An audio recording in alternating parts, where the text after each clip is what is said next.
ஏங்க எங்க ஊரை பாருங்க. எங்க தமிழ்நாட்டுல இந்த மாதிரி ஊர் இருக்காங்க? உலகத்துல இந்த மாதிரி ஊர் இருக்கா? கூமாப்பட்டி ஒரு தனி ஐலாண்டுங்க. தண்ணி மேல பட்டோன்னு ஐயோ ஏங்க தேனா இருக்குங்க, தேனா இருக்கு. I love you teacher, I love you. தமிழக அரசு சமீபத்தில் நேற்று நினைக்கிறேன் கூமாப்பட்டிக்கு, விருதுநகர் மாவட்டம் கூமாப்பட்டிக்கு சுற்றுலா தலமாக அந்த ஊரை ஆக்குவதற்கு 16 கோடி ரூபாய் ஒதுக்கீடு செய்திருக்கிறது. அது வரவேற்கத்தக்க விஷயம்தான். இவர் எப்படி திடீர்னு ஒதுக்குனாருன்னு உங்களுக்கு தெரியும். ஏன் இவ்வளவு காலமாக இதை செய்யலைங்கிறதும் ஒரு மிகப்பெரிய கேள்விக்குறி.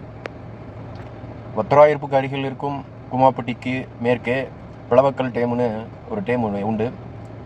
அந்த டேமுக்கு 30 வருடங்களுக்கு முன்னால் ஸ்கூல்லேருந்து அழைச்சிட்டு போகிறது, சுற்றுலாத்தலம்னு சொல்லி அழைச்சிட்டு போகிறது அங்கே தான். நிறைய மக்கள் சுற்றுலாத்தலமாக அதை பார்த்து விடுமுறை நாட்களுக்கு சென்று வந்தது அங்கே தான். அப்படிப்பட்ட அந்த சுற்றுலாத்தலத்தை அரசாங்கம் கண்டுகொள்ளவே இல்லை. இப்பொழுது தான் ஒரு பையன் சமீபத்தில் வீடியோ போட்டான். அவன் ஆரம்ப காலத்தில், அதாவதுங்க, என்னோட நண்பர் எப்படின்னா, நாங்கள் எல்லாம் செட்டாக போய் ஃப்ரெண்ட்ஸோட போய் குற்றாலத்தை குளிக்க போய் கூப்பிட்டாங்க. நானும் போவோம் அப்படின்னு சொன்னேன். கையில் காசு கம்மியாக இருந்துச்சு. ஏழு பசாரசு கூட காசு இல்லை. என்னடா செய்ய அப்படின்ட்டு அப்படி வர போடா அப்படின்ட்டான். குற்றாலத்துக்கு நான் கையில் காசு இல்லை, நான் வர முடியலடா, நான் அதுக்கு காசு கொடுக்கணும்னு சொன்னதுக்கு இல்லை ஆள முடியாது அப்படின்ட்டாங்க. அதுக்கப்புறம் தான் ஒரு முடிவு எடுத்தேன். காசு இல்லைன்றக்கா நீ குற்றாலத்துக்கு நான் வர முடியாதுன்னு சொல்லிட்டல, தமிழ்நாடு முழுக்க நீ கூமாப்பட்டி நான் பெறப்படுத்துறேன்டா, உனக்கு நிகர நான் வாரேன்டா. தென் மாவட்டத்திலே தென்னிந்தியாவிலேயே கூமாப்பட்டி மாதிரி உலகத்தில் எங்கேயுமே கிடையாது ஒரு முடிவு எடுத்தேன். ஒரு வருஷமா போராடினேன், உழைச்சேன். இன்னைக்கு கூமாப்பட்டி உலகம் முழுக்க ட்ரெண்ட் ஆயிருச்சு.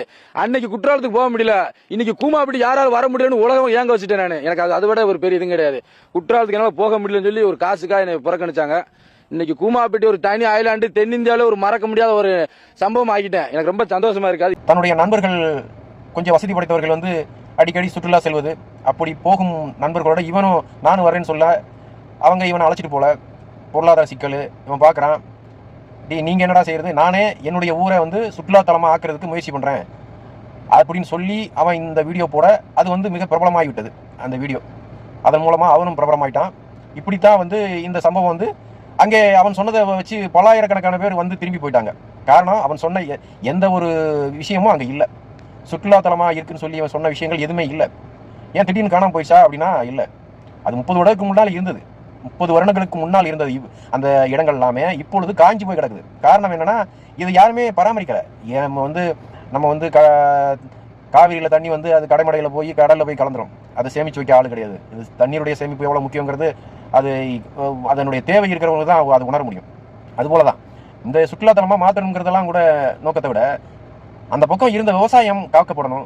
தோப்புகள், தென்னந்தோப்பு, கொய்யாத்தோப்பு, மாந்தோப்பு, இது எல்லாமே மிகப்பெரிய அளவில் இருந்தது.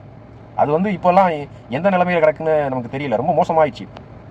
இதெல்லாம் இருந்ததுன்னா கேரளா மாதிரி ஒரு மிகப்பெரிய சுற்றுலாத்தலமாக தான் அது திகழ்ந்திருக்கும்.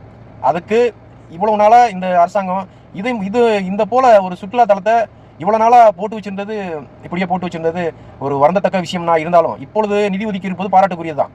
இதை போல் நிறைய விஷயங்களை முன்னெடுக்கணும். விவசாயத்தை காக்கணும், அப்போ தான் மக்களை காக்க முடியும். நீங்கள் தொழில்களை மட்டும் வளர்த்துட்டு நம்ம விவசாயங்களெல்லாம் அழிக்கணும்னு இல்லை, அதை பற்றி எந்த கவலையும் அக்கறையும் கவனமும் கிடையாது அப்படின்னா அது மிகப்பெரிய வருத்தத்துக்குரிய செயல். அது ரொம்ப முக்கியமான விஷயம். முக்கியமான விஷயமே விவசாயம் தான். எல்லாருமே படிச்சுட்டு நான் வேலைக்கு போயிடுறேன்னு போனால் இந்த விவசாயத்தை யார் பார்க்குறது? விவசாயம் சார்ந்தது தான் சுற்றுலாவே அங்கே அமையும். எனக்கு தெரிஞ்சு நீங்கள் அந்த இடத்துல தண்ணீர் வளங்கள் இருந்தால் தானே அது குளிர்ச்சியாக, பார்ப்பதற்கு அழகாக, இயற்கை வளங்கள் இறந்ததாக தெரியும். அங்கே நீங்கள் மரங்கள் பாதுகாப்பு இல்லைன்னா, சமீபத்தில் கூட இவர் கூட அண்ணன் சீமான் கூட மரங்கள் மாநாடு நடத்தக்கூடாது சொன்னாங்க. மரங்கள் மாநாடு நடத்தக்கூடாது. அப்துல் கலாம் சொன்ன மரங்களை நட்டு இந்த தேசத்தை பாதுகாக்கணும். அப்படி தான் ஆரம்பிக்கணுமே தவிர வெறும் மாநாடு நடத்திட்டு போகிறதில்ல. யாருக்கும் வலியுறுத்த வேண்டாம். நீங்கள் செய்யுங்கள், நான் செய்கிறேன், உங்களை நம்பி பல லட்சம் பேர் இருக்கிறார்கள், அவர்கள் அனைவரையும் அழைத்து சென்று மரங்களை நட்டு விவசாயத்தை காக்கணும். இதுதான் முக்கியமானது. நீங்கள் விளைநிலங்களை காக்கணும், விவசாயத்தை காக்கணும்னு சும்மா பேசிக்கிட்டே இருக்கக்கூடாது. அதை காக்க அனைத்து தலைவர்களுமே இறங்க வேண்டும். நான் ஒரு 10,000 ஏக்கர் விவசாயம் பண்ணுறேன், நான் ஒரு 2,000 ஏக்கர் விவசாயம் பண்ணுறேன், நான் ஒரு 100 ஏக்கர் விவசாயம் பண்ணுறேன் அப்படின்னு சொல்லி அரசாங்கம் முன்னெடுத்து செய்யணும். டாஸ்மாக் மட்டுமே வளர்க்கிறது அரசாங்கத்தின் நோக்கமாக இருக்கக்கூடாது. அது எப்பவுமே அழிஞ்சு போகிறது. அதை செய்ய முடியாது, அதை செய்யக்கூடாது, தவறு. வளர்ச்சிங்கிறது விவசாயம் தான் ஒரு நாட்டினுடைய முதுகெலும்பு. வளர்ச்சியை நோக்கி இந்த அரசாங்கம், இந்த அரசு பயணிக்குமா என்பதை பொறுத்திருந்து பார்ப்போம். நன்றி.